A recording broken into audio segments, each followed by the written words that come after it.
जय श्री गणेशाय नमः। बहुत समय पहले की बात है। एक गांव में श्यामल नाम का एक गरीब ब्राह्मण रहता था। उसका जीवन बहुत कठिनाइयों में गुजर रहा था।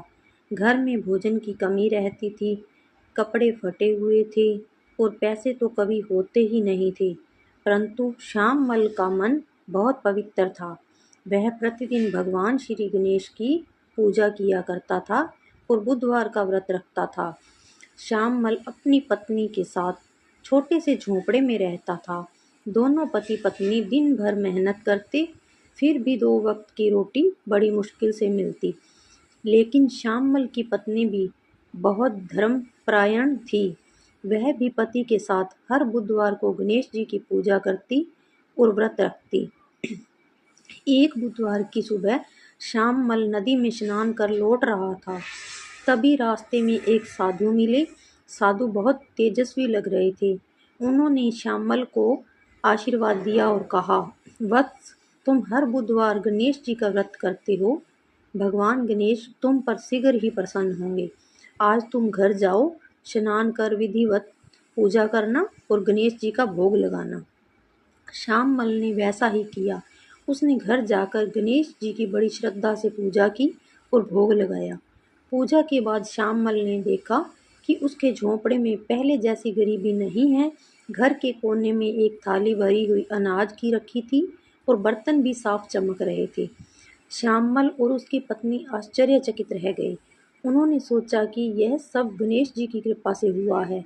उस दिन से उनका घर धीरे धीरे समृद्ध होने लगा। लेकिन श्यामल की पत्नी को धीरे धीरे लालच आने लगा। उसने कहा, हमारे पास अब धन आने लगा है, तो क्यों ना ज़्यादा से ज़्यादा सोना चांदी इकट्ठा किया जाए। अगर हम और बड़ा यज्ञ करें और भोग लगाएं तो शायद गणेश जी हमें और अमीर बना दे। श्यामल ने उसे समझाया, प्यारी, हमें जितना मिल रहा है उसी में संतोष करना चाहिए। भगवान की कृपा पर लोभ नहीं करना चाहिए। परंतु पत्नी नहीं मानी। उसने अगले बुधवार को पूजा में सोच लिया कि भगवान से और धन मांगेगी। पूजा करते समय उसने बार बार कहा, हे गणेश जी, हमें और ज़्यादा धन दीजिए। हमें महल चाहिए, सोना चांदी से भरा घर चाहिए। गणेश जी सब सुन रहे थे। पूजा तो पूरी हुई, लेकिन उस दिन घर से पहले से भी अधिक धन धान्य गायब हो गया। उनके बर्तन, अनाज सब कम होने लगे। श्यामल की पत्नी घबरा गई। वह रोते हुए बोली, यह क्या हो गया? भगवान ने हमारा धन क्यों छीन लिया? श्यामल शांत स्वभाव से बोला, यह सब हमारे लोभ का परिणाम है। भगवान को भक्ति चाहिए, ना कि लालच। हमें फिर से सच्चे मन से पूजा करनी होगी और जो मिला है उसमें संतोष करना होगा। उसके बाद पति पत्नी ने पूरे मन से बिना किसी लोभ के फिर से बुधवार का व्रत करना शुरू किया। धीरे धीरे उनके घर में सुख शांति आने लगी। कहते हैं, गणेश जी ने उस दिन श्यामल को दर्शन भी दिए। उन्होंने कहा, वत्स, जो भी मेरा बुधवार व्रत करता है वह जीवन में सुख शांति और समृद्धि पाता है, लेकिन जो लोभ करता है उसका सब कुछ नष्ट हो जाता है।